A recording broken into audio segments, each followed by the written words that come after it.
বঙ্গের বিধানসভা ভোটে এবার পরিবর্তন দেখল রাজ্যবাসী। খড়কুটোর মতো উড়ে গেল ঘাসফুল শিবির। গেরুয়া ঝড়ে ছারখার মমতা তৃণমূল কংগ্রেস। তৃণমূলে প্রত্যাবর্তন তো হয়নি, উল্টে হয়েছে ভরাডুবি। টানা 3 বছরের পর মুখ্যমন্ত্রী থাকছেন না মমতা বন্দ্যোপাধ্যায়। তৃণমূল দুর্গে হানা দিয়ে এবার তাদের সাম্রাজ্য পুরোপুরি ধ্বংস করে দিয়েছে বিজেপি। সেই সঙ্গে জয় জয়কার শুভেন্দু অধিকারীর। মমতাই এমন মুখ্যমন্ত্রী যিনি পরপর দুবার হারলেন প্রতিপক্ষ শুভেন্দুর কাছে। 21-এর ভোটে নন্দীগ্রামে হেরেছিলেন মমতা, যদিও সেবার ভোটের ফল নিয়ে আমাদের নতুন পেজ সাবস্ক্রাইব করুন আরও বাংলাদেশের খবর পেতে। বিতর্ক তৈরি হয়েছিল, কিন্তু এবার তো নিজের ঘর ভবানীপুর, সেখানেও ভরাডুবি হলো মমতা বন্দ্যোপাধ্যায়। শুভেন্দুর কাছে 15,000-এরও বেশি ভোটে হারলেন মমতা বন্দ্যোপাধ্যায়। তৃণমূলের কাছে এই শোচনীয় হার লজ্জার।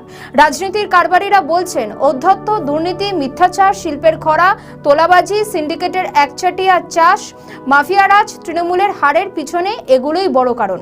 যেখানে রাজ্যে গত 10 বছরে বড় শিল্পের দেখা নেই, সেখানে মুখ্যমন্ত্রী দীঘায় জগন্নাথ ধাম বানিয়েছেন, হিজাব পরে এক শ্রেণীর সম্প্রদায়ের পাশে দাঁড়িয়েছেন।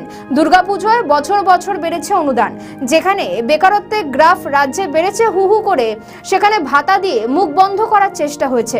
রাজ্যবাসী এসব মুখ বুঝে সহ্য করলেও এর জবাব পড়েছে ভোট বাক্সে। তৃণমূল এবার 3 অঙ্কের আসনেও যেতে পারেননি। গ্রাম শহর থেকে শহরাঞ্চল অনেক জায়গায় তৃণমূলের কপালে জোটেনি একটাও আসন। উত্তরবঙ্গ থেকে ধুয়ে মুছে সাফ তৃণমূল। রাঢ়বঙ্গেও এবার আরো শক্ত জমি তৈরি করেছে বিজেপি। কলকাতাতেও তৃণমূলের একাধিক হেভিওয়েট এখন শুধুই প্রাক্তন তারকা বিধায়কদের, যাদের তৃণমূল এবার দাঁড় করিয়েছিল, তারা গোহারা হেরেছেন। ব্যারাকপুরের পরাজিত তৃণমূল প্রার্থী রাজ চক্রবর্তীকে লক্ষ্য করে কাদা ছোড়া হয়েছে।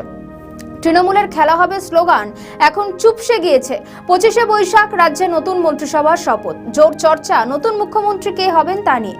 অমিত শাহ আগেই ঘোষণা করেছিলেন যে যিনি মুখ্যমন্ত্রী হবেন তিনি বাঙালি।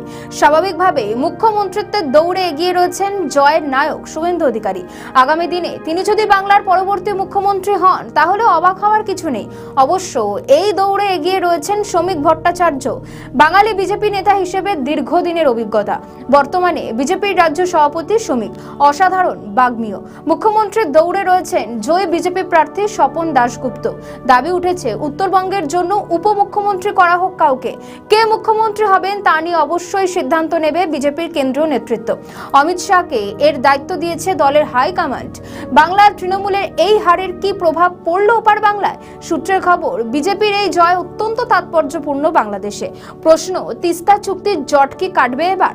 বাংলাদেশের সঙ্গে কিভাবে দ্বিপাক্ষিক সম্পর্ক এগিয়ে নিয়ে যাবে পদ্ম সরকার?